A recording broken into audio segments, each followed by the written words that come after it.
Hello, Nathan Tannenbaum with just some of the stories that are coming from the Las Vegas Review-Journal in print and online.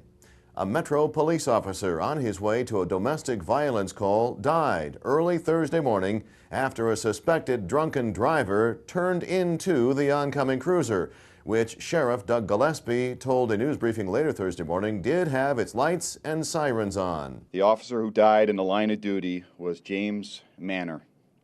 He worked patrol out of Enterprise Area Command, which covers the southwest part of our valley. Officer Manor was doing what so many officers do every day, rolling code to a call. It was 12:46 this morning. 2 units responded to a domestic violence call.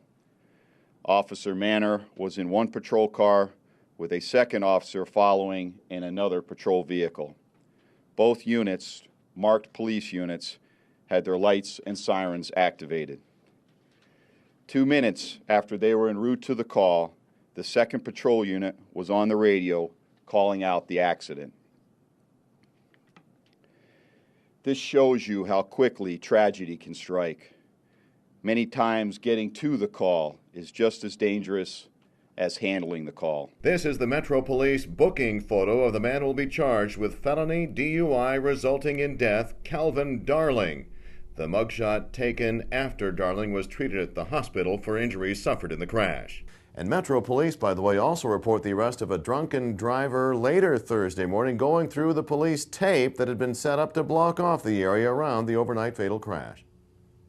As for Wednesday's big story, the fire at the historic Moulin Rouge site, the Review-Journal is pursuing a couple of different follow-up stories. One is the cause of the 4-alarm blaze, putting clouds of billowing smoke into the air, shutting down Bonanza Road much of the day between the I-15 and Martin Luther King Jr. Boulevard. Another angle is what happens there now. There's been some speculation about what the numerous owners of the property have wanted to do. We'll let you know what we find out. While the swine, or H1N1 flu, is not generating as many headlines as it did even a week ago, we're still monitoring the local cases as well as the national and international response to the disease and keeping it all in one convenient spot for you. lvrj.com/swineflu. On school funding, the teachers' union says both Clark and Washoe County school districts have agreed that cutting teacher salaries is not the right way to reduce spending on education. So what is? Our education writer, Jim Haug's been looking into this and will have the results in print and online. Amid differing opinions on the state of the economy or just how long we're going to be in the doldrums, the latest numbers from gaming and tourism are still pointing downward. Look to the Review-Journal business pages for March gaming revenues, down for the 15th month in a row, and the Las Vegas Convention and Visitors Authority's March visitor numbers. So, hey, check this out for spin. It was the smallest monthly percentage drop in 7 months, but a drop nonetheless. Well, how about if you'd like to get away from all this and maybe go to the movies? You're in luck.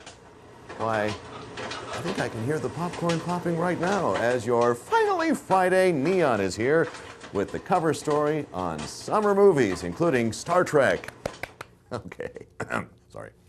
Now the weather. Has your car thermometer topped 100? Mine did on Wednesday, and I've been afraid to look throughout Thursday. Well, whatever yours says, the one that counts is the one out there at McCarran Airport, monitored by the National Weather Service, which is keeping us in the mid to upper 90s for the next 4 days as overnight lows cool to the low 70s. For breaking news 24/7, you're at the right spot, ReviewJournal.com.